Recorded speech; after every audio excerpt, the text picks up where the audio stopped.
नमस्कार दोस्तों, ज़रा सोचिए आपके घर पर कोई सरकारी कर्मचारी आता है और आपसे नागरिकता के प्रमाण का दस्तावेज मांगता है और आप उसको अपना Aadhaar card, PAN card, voter ID card, passport, even यहाँ तक कि राशन कार्ड भी लाकर दिखाते हैं, लेकिन और वो मना कर देता है, कहता है कि ये सारे दस्तावेज आपकी नागरिकता को साबित नहीं करते हैं। और ये सुन के आपको शौक लगता है कि ये सारे दस्तावेजों से अगर नागरिकता साबित नहीं होती है तो फिर कौन से दस्तावेज से नागरिकता साबित होगी। तो मैं आपको बताना चाहूँगा कि नागरिकता साबित करना इतना भी आसान नहीं है। ऑनरेबल सुप्रीम कोर्ट के जजमेंट्स में भी कई बार ये बात साफ-साफ कही गई है कि आधार कार्ड हो या फिर वोटर आईडी कार्ड हो या फिर पैन कार्ड हो या फिर राशन कार्ड हो, इस तरीके के जितने भी डॉक्यूमेंट्स हैं, ये सारे दस्तावेज, इवन पासपोर्ट भी, ये नागरिकता का कंक्लूसिव प्रूफ यानी कि अंतिम प्रमाण नहीं है। मतलब कि ये सभी डॉक्यूमेंट्स नागरिकता का कोई ठोस प्रमाण नहीं है। तो यहाँ पे सवाल उठता है कि फिर नागरिकता का ठोस प्रूफ यानी कि अंतिम प्रमाण क्या है, जिसको दिखाते ही नागरिकता 100% आपकी साबित हो जाए और कोई भी सवाल ना उठे।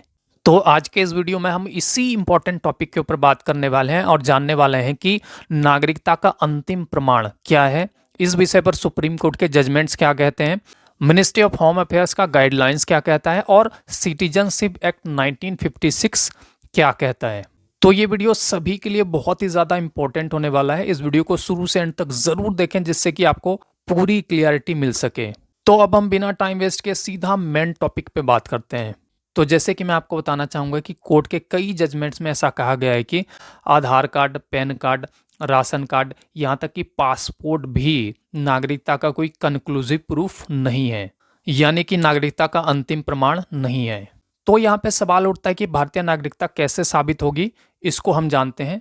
तो यहाँ पे इंडियन सिटीजनशिप एक्ट 1956 के अकॉर्डिंगली भारतीय कानून के तहत नागरिकता प्राप्त करने के लिए 5 मुख्य तरीके हैं। मतलब कि भारतीय कानून के अकॉर्डिंगली 5 तरीकों से आप भारतीय नागरिकता को प्राप्त कर सकते हैं। पहला है जन्म द्वारा नागरिकता। ये इस बात पे निर्भर करता है कि आपका जन्म भारत में कब हुआ है। ये डेट सबसे इम्पोर्टेंट है। जैसे कि पहला डेट है 26 जनवरी 1950 से लेके 1 जुलाई 1987 के बीच। यदि आपका जन्म भारत में इस पीरियड में हुआ है, इस समय में हुआ है, तो आप भारत के नागरिक हैं, चाहे आपके माता या पिता किसी भी देश के हों। उसके बाद दूसरा टाइम पीरियड है 1 जुलाई 1987 से 3 दिसंबर 2004 के बीच। अगर आपका इस दौरान जन्म हुआ है, इस पीरियड में जन्म हुआ है, तो जन्म के समय माता पिता में से कोई एक का भारत का नागरिक होना मैंडेटरी है, तभी आप भारत के नागरिक कहलाएंगे। उसके बाद तीसरा टाइम पीरियड है 3 दिसंबर 2004 के बाद।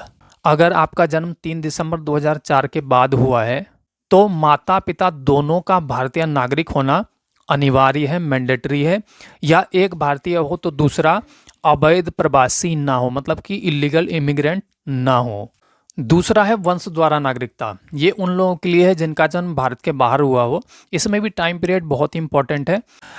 सन 1950 से 1952 के बीच जिनका जन्म हुआ है, यदि जन्म के समय पिता भारतीय नागरिक थे तो ऑटोमेटिकली वो भारत का नागरिक होगा।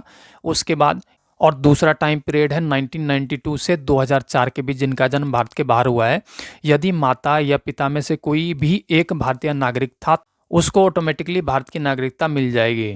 उसके बाद का टाइम पीरियड है 2004 के बाद, जिनका जन्म 2004 के बाद भारत के बाहर हुआ है। तो इसमें भी कंडीशन है कि जन्म के 1 वर्ष के भीतर अब भारतीय दूतावास में पंजीकरण कराना मैंडेटरी है, अनिवार्य है।